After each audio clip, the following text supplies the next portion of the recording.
What's up, everybody? Thanks for tuning in. This is Real Estate Insights. I'm your host, Andrew Glisten. Appreciate you guys tuning into the show today. Got some great guests lined up for you that we'll introduce to you as soon as we take a quick commercial break.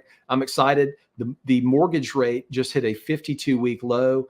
The Fed is talking about cutting the interest rate a quarter point sometimes, or some analysts have even said a half a point, which would be amazing. So some of the investment decisions that I've made not to buy real estate, those properties now look more attractive. So I'm excited as a real estate investor. I'm excited for those of you who are looking to buy homes and want to move somewhere. You guys are going to be able to borrow money and get into a new house for a lot less expensive than you could, a few short months ago. So we're going to take a quick commercial break. When we come right back, we've got a serial entrepreneur named Hannah Hammond. Excited to make that introduction. We'll see you in just a minute.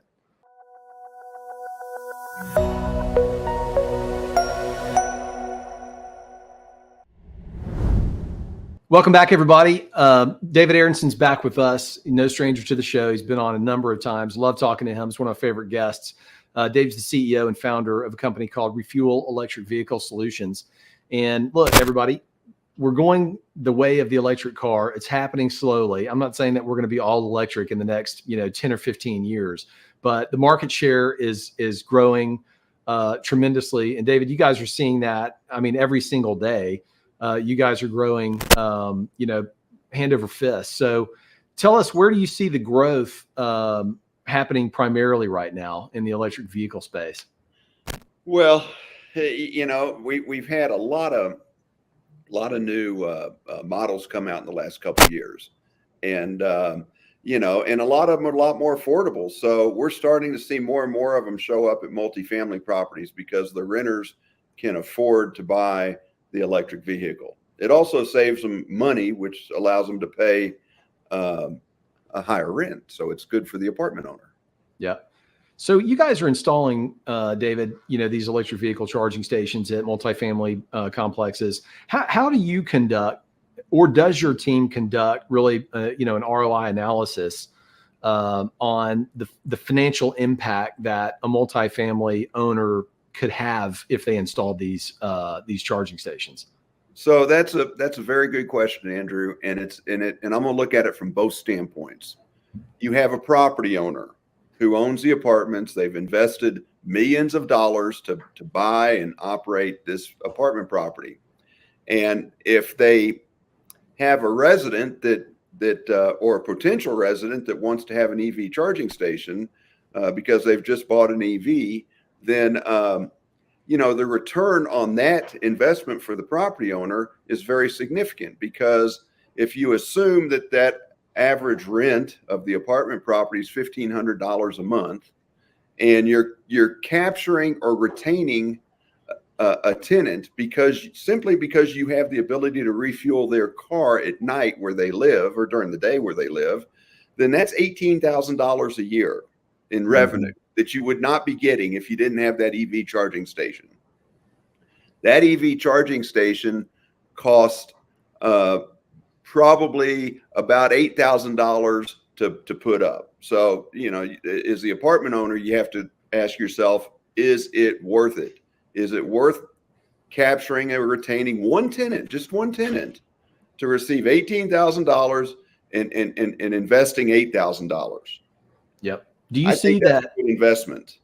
Do you see that a lot of, after the charging station gets installed, do a lot of these multifamily owners start using that as marketing tools? So they put that in their marketing to attract new tenants? Well, they should, and they do, and we remind them if they don't, because so many tenants today will do, before they go look at an apartment, will go to the internet and go to apartments.com or other websites to see which apartments are most appealing to them, and they now can sort those to properties that have EV charging stations. So interesting. We do see that. The other thing that happens when we put them up, in a lot of cases, especially where property owners and managers have told us that nobody's driving an EV at the property. Okay, it's amazing how many times we hear that, and we put up EV charging stations. All of a sudden, there are 2 or 3 residents using them. So they sometimes don't know who's parking there, I guess, or what they drive. Do you have any sort of data that you gather? We've talked at length about how many data points you guys actually get when a car gets plugged in. But is there any sort of best practice on ROI on, where the charging station's installed at the facility, in the parking lot, how far away it is from the door? Are there any kind of geographical influences to return on investment? Well, it's hard to say at this point. Okay. You have two different types of properties we install in. One are the existing properties, the ones that have already been built, and we have limited options on those properties as to where we are going to be able to put the charging station. And it's all based on the property's electrical infrastructure. If you're building a new property, then we have an opportunity to get in and show you how to do it to where it's going to be the most convenient for your residents. Keep in mind that new property that's under construction or planned today will have more residents driving electric vehicles in their parking lot than gas vehicles over the life cycle of that property. Mm. So you might as well put them in convenient spots versus the most inconvenient spots. Yeah, right. Do you have repeat guests, or not guests, but clients that come back and say, we've got a couple, they're full all the time, we need another one? Well, we monitor it. We're able to monitor the usage of each one of the stations, and when they get used to a certain level, we want to put in more because we want to grow our business on that apartment side. So yes, we follow that very, very closely. But unfortunately, in a lot of existing apartment properties, we're going to be limited in the number of charging stations that we can put up just because the property doesn't have enough spare electricity to host our charging station. So if you've got a new complex, you can plan for that, but an older building, you're kind of stuck on the infrastructure that you have available to you. What's the most you've ever put in an apartment complex? The most charging stations? Oh, we've probably put. Well, here's an important item, Andrew, and that is there are some states that now have building codes that require you to put up a certain amount of charging stations to get your certificate of occupancy. Oh, really? Wow. Yes. And unfortunately for those states, it's way more than the current demand dictates. Yep. And that's a problem. Okay. It's a problem for us. It's a waste of money for the developer. We can't go into a new property and put up the number of charging stations that they require because it's usually too much more than the current demand is for. So we'll do it with grants if those are available, but in most cases we cannot do it. The apartment owner has to pay and operate all that. But we've seen them put up 20, 30, 40. Wow, that's a lot. I think California has a requirement that 25% of the parking spaces need to have EV. Get out of here. EV charging. I mean, that's just a ridiculous number. Yeah. Yeah, that's ridiculous. That's what it is right now. I remember when I was renting an apartment in Houston a few years ago, we had two, and they were right by the front door. And occasionally you would see a gas-powered sports car, sitting there in the charging station. But 25% is a pretty high number. What other states are they the usual suspects? The states that are requiring charging stations? Yeah, pretty much. But all of them are going to require it sooner or later. But yes, They are the states that you would think. California leads the list. Of course, they have the most electric vehicles on the road. And I think they've hit a point where a quarter of the new car sales are now electric in California. Yeah. So, but they still are. They're in my opinion, their requirements are an overkill. Yeah. Right now, it's very important when you're building these properties that you have enough infrastructure put in, enough conduit run, and enough space in your panels to handle the future load. And that's what they ought to be focusing on, not necessarily how many stations are up today. But you're right. Well, and you've got, kind of in more of a macro view, you've got a line of sight into the actual available power in the electric grid to power electric vehicles. And a lot of what I hear, and this is just, secondhand information, is that there's not enough electricity being produced and the lines aren't big enough to fuel. If 100% of the cars were electric, we don't have the grid for that. So are they making improvements to the grid so ultimately, it can absorb what's ultimately going to happen and there's going to be more electric vehicles on the road that we have to power? Well, so yeah, I mean, it's a concern, but the reality of the situation is it's not a concern today. Right. Okay. We have plenty. And, this is the United States. We'll figure this issue out. This is probably a 30 or 40 year transition. Okay. Gotcha. So what we're talking about impacting on the grid is a long-term problem. And by the way, it's not just electric vehicles. There's a lot of other things that are going electric, not just the car. But I mean, I think that's the goal is to have clean electricity to fuel our society. Yeah. And it's happening quickly. And I guess you've probably seen the efficiency of the battery technology improve since you've been in the business doing this. I guess does it take less power to, quicker to fuel the newer cars rather than the older cars? So it's a little bit easier on the grid.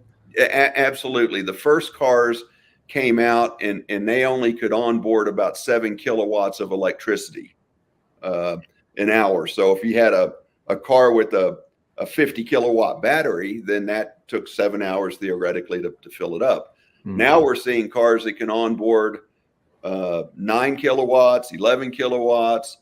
The Teslas are even able to do up to 19 or over 19 kilowatts. So, wow.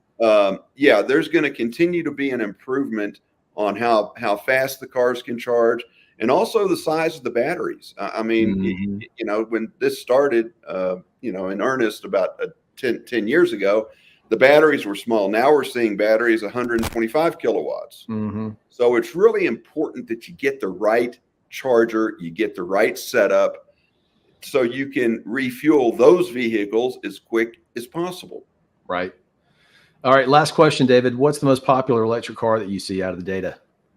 Well, I mean, Tesla still has a dominating share, but Gotcha. the Ioniq 5 is a really cool car, in my opinion. Yep. I've had the opportunity to test drive it, or I didn't test drive it. I rented one. And we're seeing a lot of those show up in the parking lots, but cool. We're just beginning. Yeah, I agree with that. Good stuff, David. Appreciate the time. We're going to hit a commercial break. We'll be right back. Thank you. Thanks again for showing up.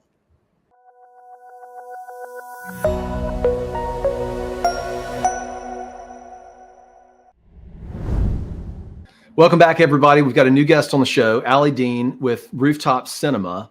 Allie, welcome to the show.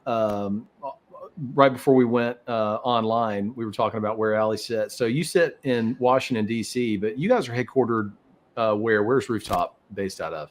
Yeah, so we were founded in London over a decade ago. So we have some offices there as well as some theaters. And then domestically here, we're a fully remote company, but we do have a hub in Los Angeles. Very cool. And so Allie, Rooftop Cinema, I've actually been to one of these before, and that's how I got the idea to kind of give you guys a call and get you on the show. I thought it was a really cool idea. Had a lot of fun. It was like one of the best cinema experiences that I had. It's way better for everybody watching this. If you haven't had the opportunity to do this, it's basically a TV screen, a very giant TV screen on top of a parking garage. You can buy, all of the drinks and snacks that you want to. There's chairs set up, and it's actually a really fun time. So how did Rooftop Cinema, Allie, come about originally? What was the idea behind it? Yeah, so one of our founders, Jerry Cottle Jr., London-based guy working in PR, had this idea where he wanted to screen some of his favorite films on a rooftop in the London summer and have some drinks with friends. So hosted an event over a decade ago, massive turnout, ended up being one of the hottest tickets in town. People were queuing and couldn't find a ticket to get in. It was such a great time. Yeah. So from there, what started as, just wanting to gather people together, have a good time, sort of birthed this larger business now that we are scaling all over the US. That's awesome. How many locations do you guys have now? We have 9. We have 2 currently in London and then 7 here domestically. They're in Florida, Miami, Houston, Fort Worth, Chicago, LA, San Diego, and New York. Very cool. And Allie, just out of curiosity, before I start barraging you with questions about, the real estate side of this, how did you find the opportunity? Is your background in real estate? Yeah, my background's in real estate. So I started over 15 years ago working at a boutique firm, and then some, publicly traded, a little bit more bureaucratic-esque entities to really refine my background and, get the playbook down really well, which allowed me to go into brand work. So I've been specializing in sort of the startup and brand experience space now for probably over 6 years. So working on some of these cusp scale ups. So my background's always in real estate, not necessarily film, but it's been a great learning experience for me. That's cool. So when you guys are looking at, growing, you've gone from 0 to 9 locations, basically. How do you diligence the location that you want to be at, or site selection? What goes into that? Yeah. So we look at all the standard demo type stuff everybody would, like population and, type of people living in a certain area and what do they drive and how much do they make, that kind of thing. But we also I take an agnostic approach to the asset type. So we can build a rooftop cinema club literally on any raised asset, parking garage, office building, residential, you name it. If it's elevated open air space with a beautiful view, I want to look at that. So able to look and, liaise with any kind of developer or landlord partner, anybody that has something interesting with a beautiful view. Do you typically, when you pick up the phone and call the developer or the asset owner, the building owner, is it a pretty warm reception on, telling them who you are, what you do, what your thought is? Do they know about this concept? So it depends. Some people who are in the space of experience or leisure, they get it immediately. Sometimes people are like, you would amenitize this. So what I say is we'll come in and beautify, amenitize, and then monetize underutilized space. I used to be on landlord side as well. So it would have been a dream for me if somebody had come to me proactively to say, hey, I can make you more money in this area next to these clunky old RTUs and noisy fans. I would have said, that sounds good to me. So there is usually a little bit of a learning curve with that, depending on who we're talking to. But I'm always happy to chat about what it is we can do and how we can make everybody money. Right. How much space do you need for something like this? So typically we look for around about 10,000 square feet. We could go up to as big as 20,000, just depending on the market. We also have some stuff that's a little bit smaller than that in the dense urban areas like Manhattan. But what I'm hunting for is usually in that neighborhood of 10-ish. Mm-hmm. And then do you need, for 10,000 square feet of space, how many parking spaces do you need in the building or close by for that number of people? Yeah. So again, depends on the market. Some of these high drive areas, we do like to partner with the landlord just to make sure we could do some sort of validation. We also own our ticketing platform too, which is pretty unique. Not a lot of places do that. So we're working on some integrations through that too, through validation as another opportunity for us to partner. But we just like to have a couple of spaces in close proximity for like the safe exit of some of our staff, and then sort of up to our guests. We do partnerships too with like Uber, rideshare, some of the in cycling economies too, making sure we have a bike rack and things like that. But it's very flexible depending on market. Yeah, I asked that question a little bit, I guess, naively, because in Houston, everybody drives everywhere, but you're in a lot of markets where it's public transportation and probably pretty walkable and things like that. So in Houston, we're fortunate to be on top of a parking garage, actually. So it's an open and free garage there too. So our customers can, pull in with ease. Yeah. And it's actually, the site that you guys selected in Houston is amazing because it's right in an area called the Galleria, for everybody that hasn't been in Houston, but it's a business district. So there's high rises and multi-story apartment buildings everywhere that look great. And so you're watching the movie, there's high rise, buildings in the background. It's actually a great view for a flat city that's nothing but concrete. You've done a pretty good job. Yeah. So what are the growth plans from here? With 9, are you in talks with, opening up more around the country sometime soon? Yeah, definitely. We have a very robust pipeline right now that we're examining. We'll triple in the next 5 years. Wow. So very excited about that growth. Obviously some of it is in those strategic big movie markets, but we want to be like in every city, across the country to give access to people for this level of escapism and enjoyment. Part of our experience is all through headphones. So we're not doing any amplified noise, which helps us be a better neighbor in some of these maybe more residential areas, or being a co-tenant, maybe with offices and things like that, who have different, operating hours, that kind of thing. So with the ability to be that flexible, it really opens us up. So our pipeline is, in the triple digits right now, and we're just taking a really strategic approach and thoughtful approach to, where we go next. But you can count on us being tripled in 5 years. That's cool. Is it basically major metros still? Or are you looking at secondary markets at this point?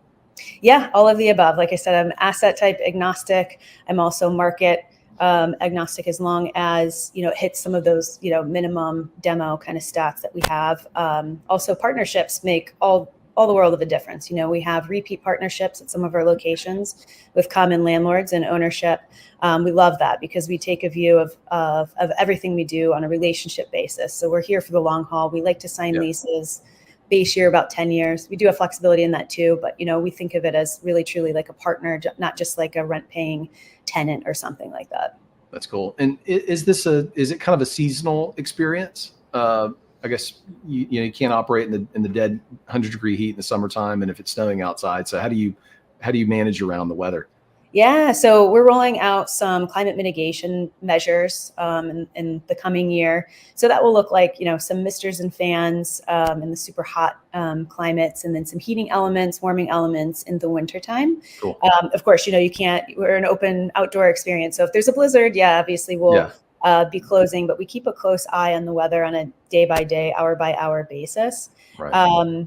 And so we also have something called fireside cinema. So in the cooler weather months, we pivot to more intimate kind of arrangement, reduce the amount of seats in the theater, and install chimeneas. So it creates kind of that really cozy, wintertime vibe, which allows us to extend the season as well. That's really cool. Yeah, that'd be a fun thing to do in the wintertime. Grab some hot chocolate, sit by the fire, and watch a movie. Exactly. In terms of financing your growth, do you have capital partners that you're growing with? Do you guys utilize leverage? Are you looking for investors? How does that work? Yeah. So we've been really fortunate to be able to kind of be self-sufficient thus far. We had the experience of taking on a very small amount of investor money right before COVID, which helped tide us through. We opened some, drive-in cinemas, just kind of prove the resiliency of the brand. There's a huge demand for what it is that we do. We're really excited to get back to our core business now, which is kind of this rocket ship sort of growth here across the U.S. So to that end, we are currently in a fundraise process right now, looking to close about $10 million to fund the next round of growth. We have every expectation that we'll continue to self-fund as we go and put more dots on the map. Yep. Are you raising that $10 million from institutional capital or accredited investors or anybody? Is it crowdsourced? What is that? Yeah. So we're examining all facets of that. So I would open it up, if there's anybody out there maybe who's listening or watching this who wants to talk to us a little bit more about it, we welcome that. We are working with, some PE. It'll be a combination of debt and equity that we raise to achieve that. Gotcha. Well, listen, Allie, really appreciate you joining me on the show. It's been really fun to talk to you. And for everybody that's watching, Rooftop Cinema, what's the website that they can go to? RooftopCinema.com. Find us on Instagram too. For a cinematic experience, we have about 400 followers on Instagram across our 9 sites. You compare that to like the AMCs who have almost 600 and only 600,000. So pretty good following there. You can reach us there with our showings, and kind of people can check out, the offering and the vibe, all of that stuff. Yeah. And we're a Houston-based show. So if you guys are watching the show in Houston, you haven't been to that experience and done that, you should go and check it out. It's a lot of fun. So Allie, thanks for joining me on the show. Really appreciate it. And we'll run to a commercial break and be right back. Yes. Thank you so much.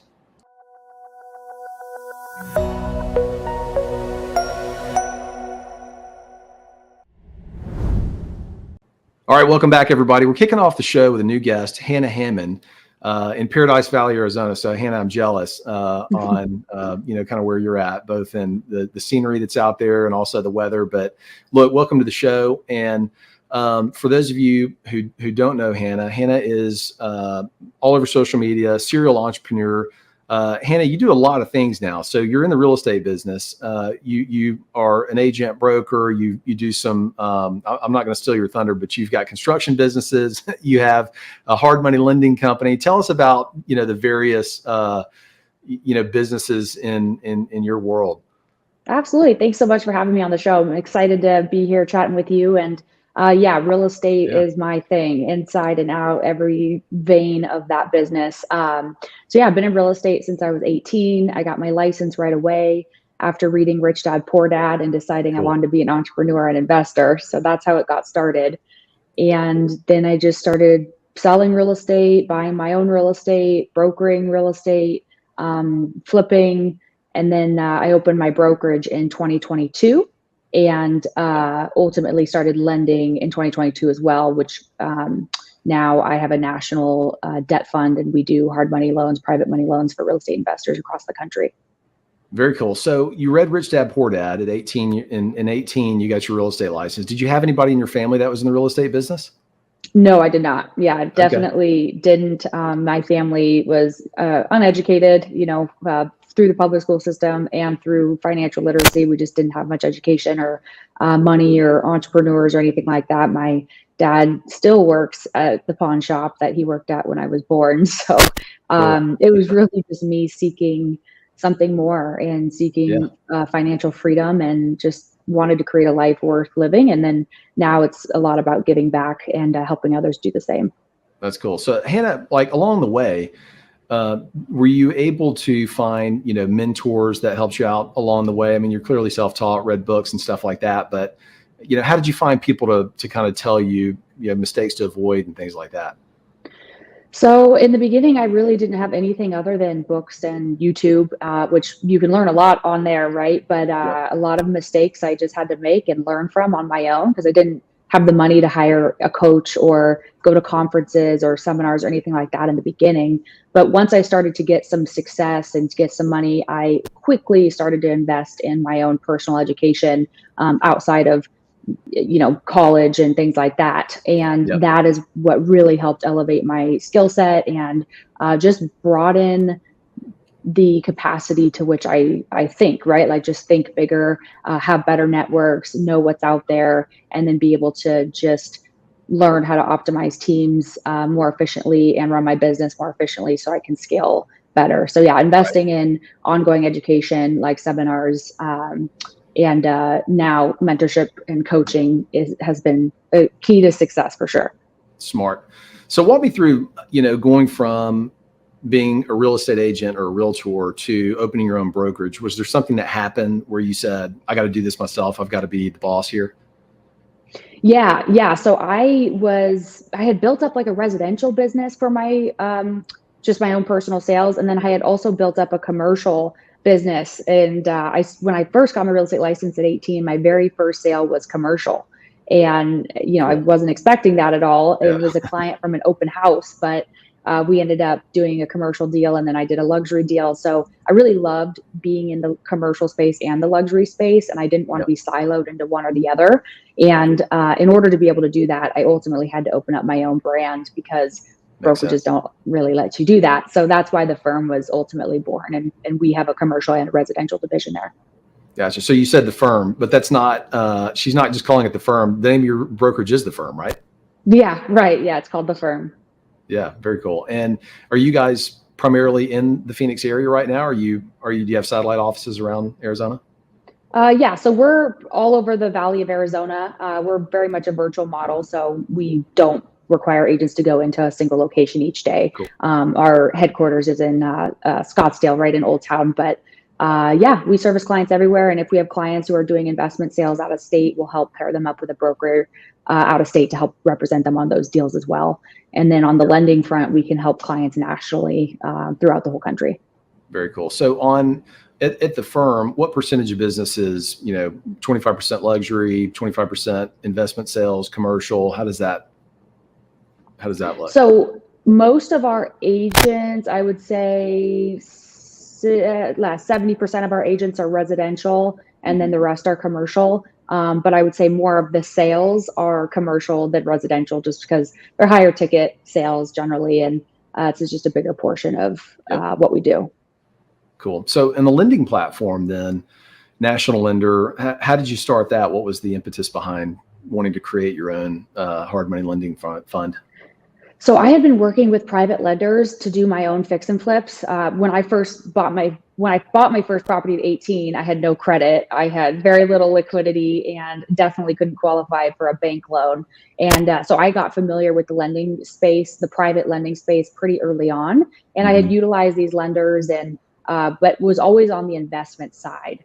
And then what happened was I had been saving a bunch of money to buy a multifamily project that I wanted to renovate, value add, raise rents, and do all that. But this was when rates were super high, or I'm sorry, this was when rates were super low and cap rates were super low and prices were super high. And so I was like, I can't make anything pencil right now. And with an engineering background, I just logically couldn't make myself overpay for something and buy something that just didn't make sense on my analysis. And so that's when I started lending money, and I realized there's a big demand for money, and capital markets are really tight. And I think going into the future, the private capital space is going to continue to excel and expand because it's just the banking system's very difficult and it's very hard to get loans, especially quickly and especially at the speed of opportunity when you find a good deal and you need to close on that deal super quick.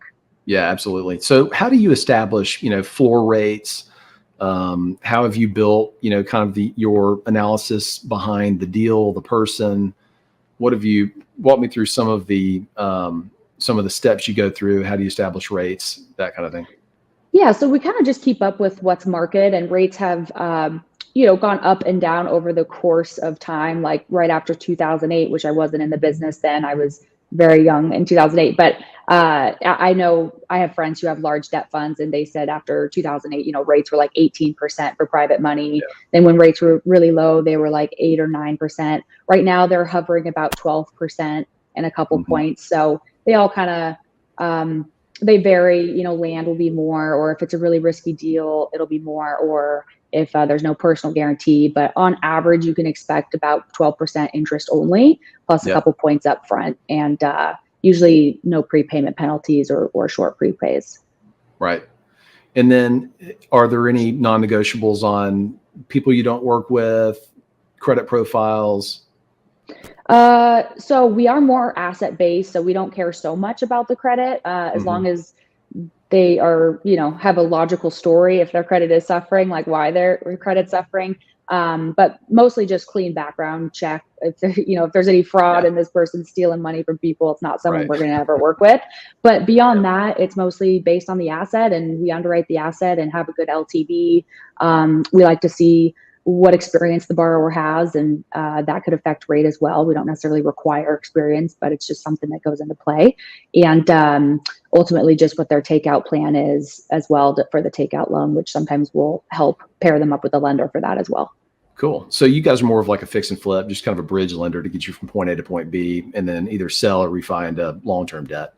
Exactly. Yep. Fix and flip for residential or commercial. Yep. Just a bridge loan, 6 to 18 months to value add and stabilize the asset. Yep. And then what do you, for the investors watching the show, what are you lending from a loan to value standpoint on the acquisition and renovation? 65 to 75% is generally what we'll lend on for the acquisition. We personally, with our fund, aren't doing construction loans right now, but we will broker those out to some of our partners who specialize in ground up construction. Okay. So it's purely acquisition funding.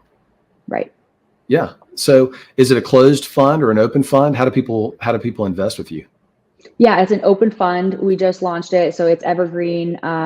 Minimum investment is only $40,000. So for those investors who just want to get their feet wet, the really nice thing about a debt fund versus an equity fund, my partner has an large, multi-$100 million equity fund as well, where they develop commercial real estate and do value add plays there. But those are like 5 to 7 year funds. So your money's tied up for a while. And the nice thing about the debt fund is these loans are all paying off in 6 months, 12 months. And so the money's very liquid, especially as you start to have a good book of business. So it's just a nice option for investors who want, on average 10% return a year on their money, and they can grab their money out whenever they want. Nice. And is there accreditation status on investing with you? Yep. They have to be accredited investors and just have a U.S. entity, but they don't necessarily have to be a U.S. citizen. So there's some flexibility there. Very cool. Well, you guys should look up Hannah. Hannah, what's your Instagram handle so people can follow you and keep in touch?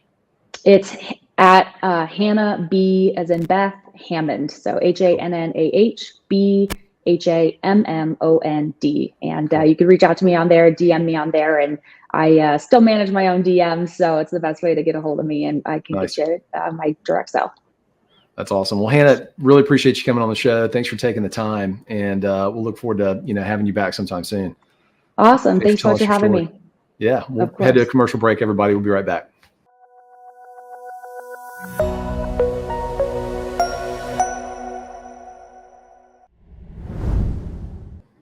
All right, welcome back, everybody. That was our last commercial break. I'm the last guest. So sometimes the studio says, hey, Andrew, you're up for 10 minutes, and I'm going to talk to you guys about something that's on my mind. Listen, I'm a real estate investor, and I invest in single-family rental properties. And my company, it's a company called Neighborhood Revival. We do everything from acquisitions, renovations, to property management, to, sometimes we dispo. I absolutely hate selling our rental properties. And if I can help it, I like to keep everything. It's sometimes it's a curse, not a blessing. But regardless, I want to talk to you guys about something today that I think that you should really consider if you are investing in real estate or thinking about investing in real estate, specifically on the residential side. There is a lot of fraud that's out in the space right now. And it's actually turned a lot of people off that want to invest in real estate. I talk to people all the time. On social media, investors call me and, they want to get into the business. They're thinking about it. They own big portfolios. They're thinking about selling the whole thing because it's gotten too hard. And it's gotten very complicated. And I try to talk them out of it because I think real estate is something that, everybody should be able to invest in. You can invest in, you can save up money, you can get into the business. And it's a great way to supplement your income or supplement your retirement. Because think about it. If you get a house with a 30-year mortgage or a 20-year mortgage, and you're paying that, you're going to pay that as long as you're not borrowing interest only money, you're going to pay that off in 20 or 30 years. And it's an asset that produces cash, minus expenses that can supplement retirement, can supplement your W-2. So I'm a huge proponent. I think people should invest in real estate, but it does come with its risks. And one of the risks that we are seeing today, more so than we've seen, any other time in the business, is the actual risk of putting the wrong resident in that house. And there are people out there that are lying to you, that will lie to you, and that, are faking documentation. And you've got to look into this more so than you ever have, because technology has advanced to the point where you can fake a lot of this stuff. And I mentioned this on a previous show, in that in the application process, and this turns a lot of people off on investing in real estate, by the way, because people are like, I can't invest because I'm going to get taken advantage of, blah, blah, blah. And that's true, but there's ways to avoid it. So in the application process, there are ways that people can apply with your company. And if you own real estate and manage your own real estate, or you are a property manager, this is for everybody from 1 to 10,000 units. It doesn't matter. People can apply with you and use fake phone numbers, fake references, fake email addresses to verify employment. That they can make Google profiles. Google.com, search the company, and there's a company there with a website, with an email address, with a phone number, and fake people are answering the phone, and they're lying about everything on the application.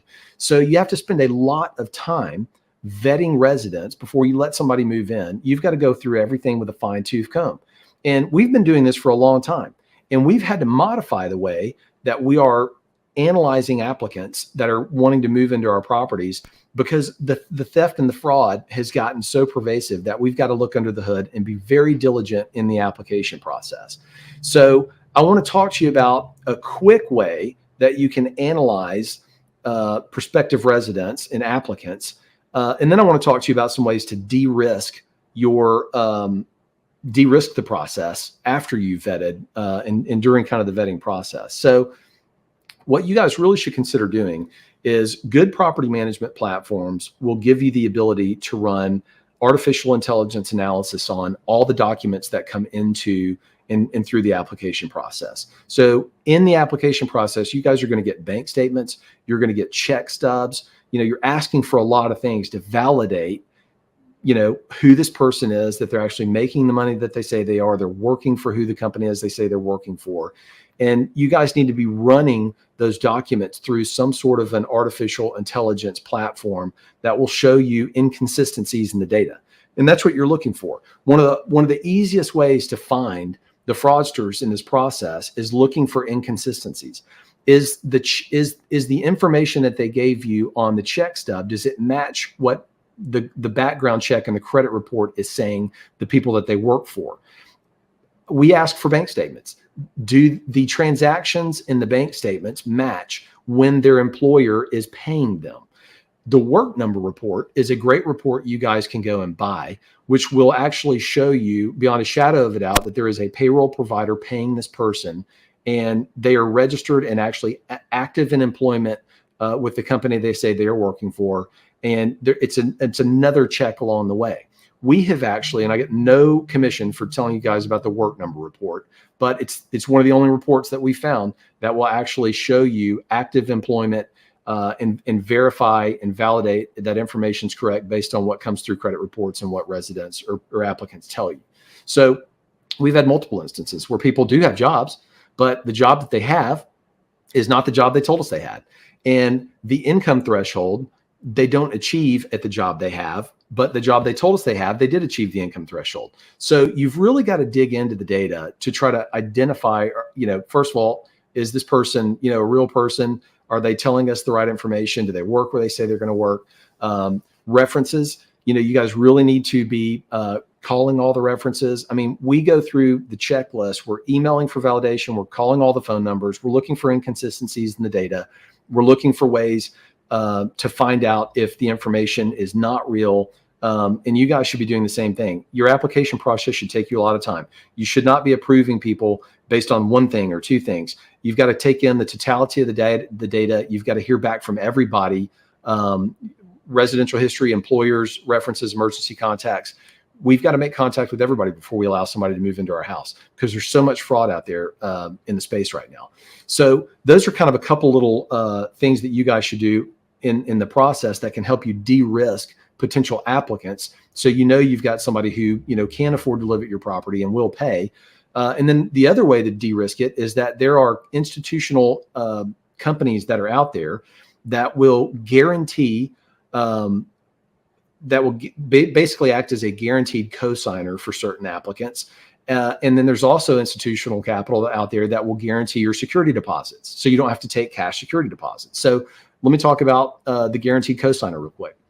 There are companies that are out there that if somebody doesn't quite meet the threshold to move into your property, there is a guaranteed cosigner that'll sign on with that person, so they don't have to go find a cosigner. And there's an application process with this company that potential applicant will go through, and that company will sign on to the lease. And so if this person moves into your property and gets approved by the guaranteed cosigner, and moves into your property, and things happen, and you end up having to evict that person and you lose rent and things like that, there's money there that will supplement your costs and your expenses. It's a real deal. It's a guaranteed cosigner.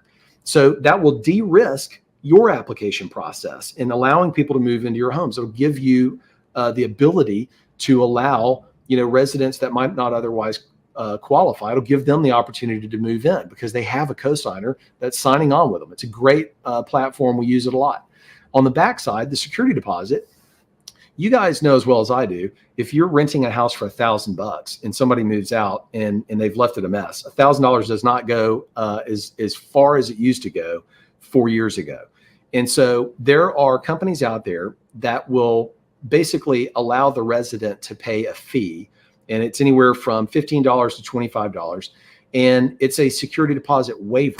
So basically it's an insurance policy or a bond that steps in and provides you as the owner or the property management company up to 2 to 3 times 1 month's rent to repair those damages, to pay for lost rents. If somebody moves out, a month early and they don't give you the rent, or if somebody leaves you with $2,000 worth of damages on a $1,000 a month house, then you've got more money than what the security deposit would provide. You've got more money there to supplement those repairs or any rent or utilities that when that resident exits and they don't pay you that, there's money there to pay for that. And so what it does is it gives you, as the owner of the property management company, more money to go and get than the security deposit. But it also makes your properties more attractive because the resident doesn't have to bring $1,000 in cash and put it on file with you. They only have to pay $15 or $25 a month, and they can move into your property, which is a lot easier and more efficient than, you know, dropping $1,000 in escrow. It's also less for you guys to keep up with in an escrow account because it's a security deposit waiver fee. It's an insurance policy.